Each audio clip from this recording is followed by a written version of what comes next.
Camera बंद start कर दे चलो ठीक है, शुक्र है भगवान का। कैमरे की बिना परफॉर्म नहीं करते। हाँ ना, नहीं कर लेते। देखो कहानी है तो एक सफर होगा, सफर पे चलेंगे 10th क्लास से शुरू होकर यहाँ तक खड़े होने का सफर, ठीक है। इश्क कितना खूबसूरत शब्द है ना, इश्क। पर यकीन मानो ये खूबसूरत शब्द खुशी के 4 तो गम के 1000 लम्हे दिखाता है। किसी को शराबी तो किसी को शायर बनाता है। इश्क खुशी के 4 तो गम के 1000 लम्हे दिखाता है, किसी को शराबी तो किसी को शायर बनाता है। ये कहानी है एक सीधे से लड़के की जो इश्क में बस शायर होना चाहता है। मैं 10th में था जब मैथ्स के ट्यूशन में पहली बार उस पहाड़न को देखा था। उसे नजरें हटाने को दिल नहीं करता था, उसके करीब जाकर उसे दूर जाने को दिल नहीं करता था। वो अपनी सहेलियों में अपनी ही भाषा में गढ़वाली में बात किया करती थी। अब उसकी भाषा हमें समझ कहाँ आती थी, और उसकी बातों को सुनने का मन बार बार करता था। जिस दिन वो ट्यूशन ना आती उसे ना मिलने का दुख दिल को तार तार करता था। अब दिक्कत ये थी कि वो छुट्टियां बहुत करती थी। अब वो आगे बैठती थी, मैं बैक बेंचर तो, लेकिन अब उसके पास बैठना तो होता था तो मैं आगे जाकर बैठता। वो इतनी ज्यादा खूबसूरत थी, उससे नजरें मिलाने की हिम्मत नहीं होती थी, उसके करीब जाने की हिम्मत नहीं होती थी, तो उससे बात कैसे होती। और एक दिन सामने बैठी थी, मैंने उसे देखा, मुनीषा पेन है तेरे पास? श्वेता यार तेरे पास एक पेन होगा? ओए अनिल ना तेरा? मैं कहा हाँ 2 पेन है तेरे पास? मेरे पास एक था जो किसी से पीछे चुराया था। अब तुम ये बताओ यार, मैं उसे मना कैसे कर सकता था। तो उस दिन ट्यूशन में मैंने पढ़ाई नहीं की। चलो जैसे तैसे बातें तो हुई, कम से कम उससे बातें हुई, उससे दोस्ती हुई, उससे थोड़ा बहुत जाना। और एक दिन मैंने ये जाना कि उसे शेर व शायरी का बहुत शौक है। उसकी मैथ की कॉपी के पीछे कुछ लिखे हुए थे, वो पहले शेर थे जिंदगी में जो कभी मैंने पढ़े थे। और उस दिन मैंने ठान लिया कि जिंदगी में कभी कुछ करे ना करे, पर एक दिन शायर तो जरूर बनना है। इस उम्मीद में कि शायरी के जरिए ही सही, पर उसके दिल में जगह तो हम बना ही लें। पर शायद गलत थे हम। हाँ गलत थे हम कि महज शायरी ही काफी नहीं किसी के दिल में उतर जाने के लिए। सही बात, बिल्कुल। महज शायरी ही काफी नहीं किसी के दिल में उतर जाने के लिए। किसी के दिल में घर बनाना हो तो बहुत सी खूबियों का होना बहुत ज्यादा जरूरी है, और उस वक्त वो खूबियां ना थी हम में, उस वक्त इश्क के काबिल ना थे हम। पर फिर भी इन सब बातों से डर कर अपनी कलम को हमने कभी रोका नहीं। हमने लिखा, पहला शेर हमने लिखा कि ज़रूरी तो नहीं मोहब्बत सिर्फ उनसे की जाए, ज़रूरी तो नहीं मोहब्बत सिर्फ उससे की जाए जिससे बदले में कुछ मिले। कि मैं इश्क के बदले में इश्क मांग रहा था ना, कि ज़रूरी तो नहीं मोहब्बत सिर्फ उससे की जाए जिससे बदले में कुछ मिले। ऐसी मोहब्बत तो व्यापार है ना। क्या बात। उसे खो देने के डर से अपना इश्क हमने पन्नों में छुपा कर रखा। शायद यही तो सच्चा प्यार है ना। क्या बात है। अब ये सब बातें उसे कहने से डरता था, उससे ज्यादा हो नहीं पाती थी, तो उसकी तस्वीरों से मैं रोज बात करता था। अब जब लड़का इश्क में होता है वो क्या करता है, तस्वीरों से बातें करता है। उसकी तस्वीरों में कुछ तो जादू है। अच्छा हम सब शायर लोग बैठे हैं यहाँ पर, मैं एक सवाल शायरों से पूछना चाहता हूँ। जब एक शायर कुछ लिखता है, कुछ सुनाता है, तो उस पर सबसे बड़ा इल्जाम क्या लगाया जा सकता है? यही कि वो जो शेर सुनाता है वो सब चोरी के। अरे यार, इस शेर के बाद तुम उस पर यह इल्जाम लगा सकते हो कि उसकी तस्वीरों में कुछ तो जादू है, उसकी आंखों में नजर आते हैं शेर। उसकी तस्वीरों में कुछ तो जादू है, उसकी आंखों में नजर आते हैं शेर। हमारी कलम पे इल्जाम है कि हम उसकी आंखों से चुराते हैं शेर। कि उसकी तस्वीरों में कुछ तो जादू है, उसकी आंखों में नजर आते हैं शेर। हमारी कलम पे इल्जाम है कि हम उसकी आंखों से चुराते हैं शेर। मेरे दोस्त रिश्तेदार घर वाले, मेरे दोस्त रिश्तेदार घर वाले है परेशान इस दीवाने से कि महफिलों में हम बस उसकी आंखों पे सुनाते हैं। बहुत कहते हैं ना कि सिर्फ इश्क पे लिखते, तो हम उन्हीं में से हैं। पर उसको अब एहसास हो रहा था कि मैं लिखता हूँ और उसके लिए लिखता हूँ। वो जानती थी कि मैं उस पर मरता हूँ, वो जानती थी पर कुछ समझती नहीं थी। लड़कियां बड़ी नासमझ होती हैं, और जनाब बड़ी नासमझ है वो, जनाब बड़ी नासमझ है वो। और उसकी नासमझी पर ये शेर लिखा है कि जनाब बड़ी नासमझ है वो और उसकी नासमझी पर ये शेर लिखा है। मैं जब जब इजहार मोहब्बत लिखता हूँ उसे लगता है नया शेर लिखा है। कि जनाब बड़ी नासमझ है वो और उसकी नासमझी पर ये शेर लिखा है। मैं जब जब इजहार मोहब्बत लिखता हूँ उसे लगता है नया शेर लिखा है।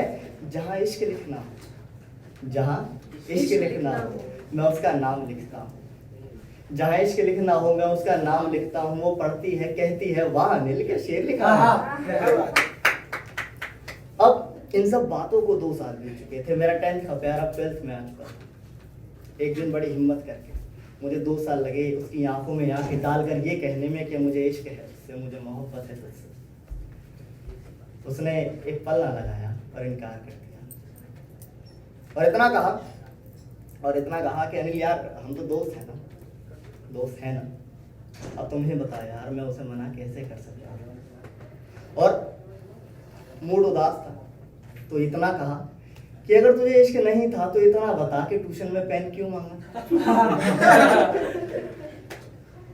लेकिन इसके बाद इस किस्से के बाद हमारी बातें कम होने लगी। अब सिर्फ जरूरी मुद्दों पर, जरूरी बातों पर बातें होती थी। मैंने ट्यूशन जाना छोड़ दिया। एक दिन उदासी में कई महीनों बाद एक शेर कहा कि कभी कभी होती है पर अब बातें इतनी खास नहीं होती। कभी कभी होती हैं पर अब बातें इतनी खास नहीं होती। आजाद कर रहा हूं खुद को तेरी कैद से कि एक तरफा मोहब्बत अब बर्दाश्त नहीं। अब 12th के एग्जाम पास ही थे, मैं तैयारी में लगा था और एक दिन मेरी कहानी ने एक नया मोड़ लिया। 13 जनवरी 2016 लोहरी। मेरी एक जूनियर मुझे लोहरी पर इनवाइट करने के लिए मेरे घर आती है और मैं ये कहकर मना कर देता हूँ कि 12th के एग्जाम आ रहे हैं, मैं नहीं आ सकता। वो सिर्फ 4 शब्द कहती है कि सोच लो वो आएगी। अब तुम ही बताओ यार मैं मना कैसे कर सकता। अब उस वक्त घर के हालात थोड़े ठीक नहीं थे। ट्यूशन छोड़ने का एक रीजन ये भी था। तो पार्टी में जाने के लिए कुछ अच्छा था नहीं मेरे पास। उससे कई दिनों बाद मिलने वाला था तो अच्छा दिखना तो जरूरी था ना। तो एक दोस्त से शर्ट ली, एक से पैंट, एक से जूते, एक से परफ्यूम और सबसे गालियाँ, और तैयार होकर पार्टी में चला गया। देखो मुझे नाचना भी नहीं आता। कमरे में सभी दोस्त डांस कर रहे थे। मैं खिड़की के पास बैठा हाथ में कोक लिए बस उसका आने का इंतजार कर रहा था। मैं खिड़की के बाहर से उसे आता हुआ देखता हूँ। शीशे की तरफ दौड़ता हूँ, अपने बाल संवारता हूँ, कपड़े ठीक करता हूँ। जो सब उसे कहना था वो सब मैं याद करता हूँ। अपने एक दोस्त से पूछता हूँ कि बता ना यार मैं कैसा लग रहा हूँ। मेरा सबसे प्यारा दोस्त मेरा मजाक उड़ाता है। कमरे में सभी लोग मुझ पर हंसते हैं, मेरी हालत का मजाक उड़ाते हैं। मैं मायूस होकर वापस से खिड़की के पास आकर बैठ जाता हूँ। मैं सामने देखता हूँ वो मेरे करीब आ रही है। वो मेरे पास आती है, मुझे सीने से लगाती है, सीने से लगा कर कहती है हैप्पी लोहरी लाटे।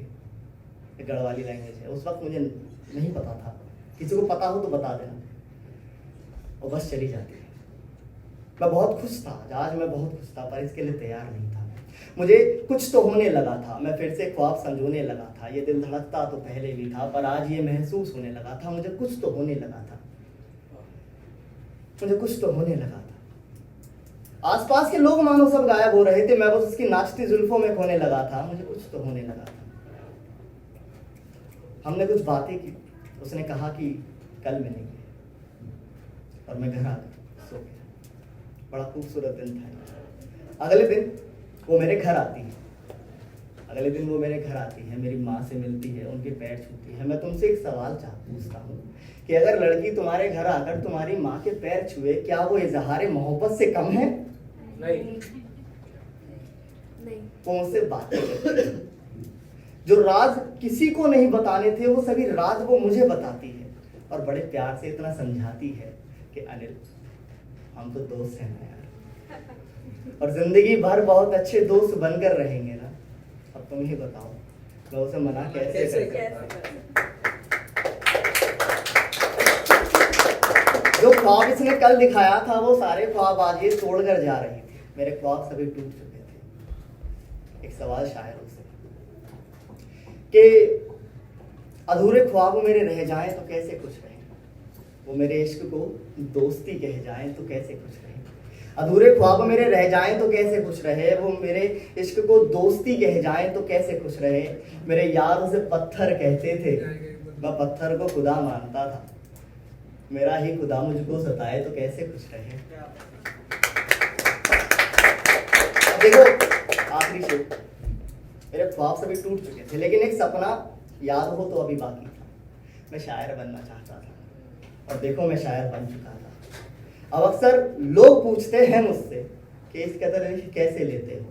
अब लोग पूछते हैं मुझसे कि इस कदर लिख कैसे लेते हो, तो कह देता हूँ कि दिल धड़कता है, रूह तड़पती है, कलम चलती है और कविताएं बन ही जाती हैं। कि जनाब मेरे दोस्त ये तो झूठ है, दरअसल झूठ है, मैं तो सिर्फ कागज़ पर स्याही उतारता हूँ। मेरा एक एक शेर लिखने तो आज भी वो आती है। बहुत बढ़िया, बहुत